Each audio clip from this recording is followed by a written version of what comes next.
গরম ভাত আর তার সাথে যদি থাকে কচু পাতা দিয়ে চিংড়ি মাছের ভাপা আর একটু লেবুর রস, তাহলে আর কি চাই বলুন তো।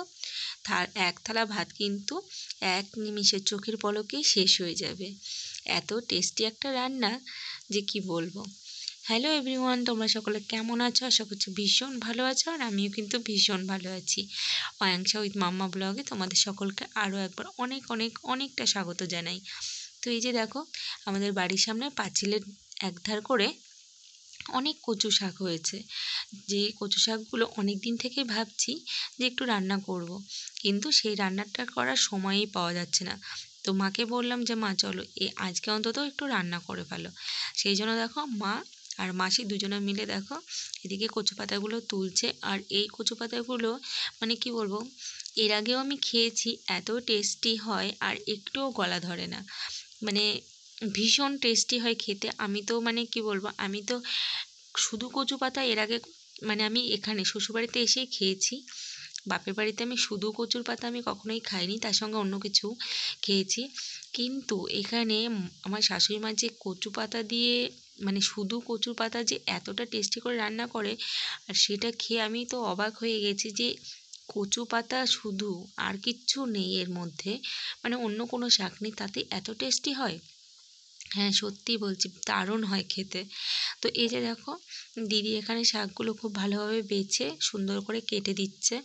ঠিক এরকম একটু ঝুড়ি ঝুড়ি করে কাটতে হবে। তো এক এক করে দেখো সব কচু পাতাগুলো কিন্তু দিদি কেটে বেছে আবার ধুয়ে দেবে। তো এইরকমভাবে কিন্তু আমাকে সব কচু পাতাগুলো কেটে নিতে হবে। আর তোমরা যারা যারা আমার চ্যানেলে আজকে প্রথম, তারা কিন্তু প্লিজ আমার চ্যানেলটিকে সাবস্ক্রাইব করতে ভুলো না। আর যদি ভিডিওটি ভালো লেগে থাকে তাহলে কিন্তু লাইক কমেন্ট আর শেয়ার করে দিও। আর এই রান্নাটা মা খেয়েছিল হচ্ছে কলকাতায়, মাসি বাড়িতে যখন গেছিলো তখন সবাই মিলে একটা রেস্টুরেন্টে গেছিলো, তখন ওইখানেই এই রান্নাটা খেয়ে মানে মা দিদি যারা যারা গেছিলো আর কি, সবার এত ভালো লেগেছিলো যে কারণের জন্য মা ওখান থেকে শুনে এসেছিলো যে রান্নাটা করতে ঠিক কীরকম কী কী লাগছে। তো সেইভাবেই আজকে মা রান্না করবে। তো বাড়িতে বেশি না, অল্প কটা চিংড়ি মাছ ছিল, সেই চিংড়ি মাছগুলো দিয়েই আজকে এই কচু শাকটা রান্না করবে। মাছগুলো একটু অল্প হয়েছে এটা ঠিকই, কিন্তু বিশ্বাস করো রান্নাটা যে এত টেস্টি হয়েছিল যে হাঁড়ির ভাতও শেষ হয়ে গেছিলো। মানে তোমাদেরকে সত্যি কথাটাই বললাম, সত্যি বলছি, মানে এত দুর্দান্ত হয় খেতে। আর এই রান্নাটার সবথেকে যেটা ইম্পর্ট্যান্ট সেটা তো তোমাদেরকে দেখাবোই, যে এইটা রান্না করতে গেলে কী কী লাগছে। তো আগে দেখো দিদি সব এক এক করে কেটে নিচ্ছে, আর দিদি দেখো কাঁচি দিয়েই কাটছে, এখানে কিন্তু বটি দিয়েও কাটছে না, কাঁচি দিয়েই সুন্দরভাবে কেটে দিচ্ছে। দিদি দেখো প্রায় সব কাটা হয়েও এসেছে। চলো এবার এই সবগুলো এই যে ধুয়ে নিয়ে চলে এসেছি। এই যে দেখো খুব সুন্দরভাবে দিদি সব কেটে দিয়েছে। এবার এটাকে রান্না করব। তো প্রথমে দেখো কড়াইতে একটু জল নিয়ে নিয়েছি। তোমরা চাইলে এখানে একটু বেশি করে জল নিয়ে এই জলটা কিন্তু ফেলে দিতে পারো। আর আমি এখানে এগুলো সেদ্ধ করে নিচ্ছি, তার কারণ কচু পাতাগুলো একটুও গলায় ধরে না, সেই জন্য শুধুমাত্র সেদ্ধ করেই নিচ্ছি আমি। আর তোমরা চাইলে জলটা ফেলে দিতে পারো। আর এখানে দেখো রান্নাটা করতে আমার লাগছে সাদা সর্ষে, কালো সর্ষে, পোস্ত, আর তার সঙ্গে হচ্ছে একটু কাঁচা লঙ্কা আমি পেস্ট করে নেব। আর তার সঙ্গে লাগবে নারকেল বাটা, যেটা কিন্তু ভীষণ ইম্পর্ট্যান্ট। নারকেল বাটা ছাড়া কিন্তু এই রান্নাটা অসম্ভব। তো এই যে দেখো এখানে কচু শাকগুলো কিন্তু আমার সেদ্ধ হয়ে এসেছে। এবার এটাকে আমি নামিয়ে নেব। তোমরা তো দেখলে এখান থেকে কিন্তু আমি কোনো রকম জল আমি ফেলিনি। আমি কিন্তু অবশ্যই তোমাদেরকে বলবো জলটা কিন্তু ফেলে দিতে। আসলে এই কচু শাকগুলো একটু গলায় ধরে না বলে আমরা শুধু সেদ্ধ করেই নিয়েছি। এবার দেখো যেই টিফিন বাটিতে আমি ভাপাটা করব, সেই টিফিন বাটিতে আমি সমস্ত পেস্ট আর যে নারকেল বাটাটা নিয়েছিলাম সেই নারকেল বাটাটা দিয়ে তার মধ্যে পরিমাণ মতো নুন হলুদ দিয়ে আমি এটাকে খুব ভালোভাবে কিন্তু মিশিয়ে নেব। আর তার সঙ্গে যেটা সবথেকে দরকার সেটা হচ্ছে সর্ষের তেল। এই রান্নায় কিন্তু সর্ষের তেলটাই লাগবে। আর সামান্য একটু স্বাদ অনুযায়ী চিনি দিয়ে দিতে হবে।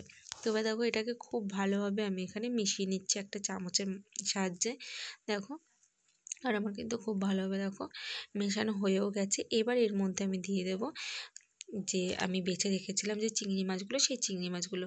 আর এখানে আমি প্রথমেই বলেছি আমার চিংড়ি মাছ বেশি একটা ছিল না, অল্প কটা ছিল ফ্রিজে, আমি সেইগুলো দিয়েই রান্না করছি। চিংড়ি মাছগুলো আরেকটু বেশি হলে আরও বেশি টেস্টি হয় খেতে। আর তার সঙ্গে দিয়ে দিচ্ছি একটু কয়েকটা কাঁচা লঙ্কা চেরা। আর দেখো এখানে আমি শাকটা দিয়ে দিচ্ছি, আর সামান্য একটু বাটিটা ধুয়ে, মশলার বাটিটা ধুয়ে জল দিয়ে দিলাম।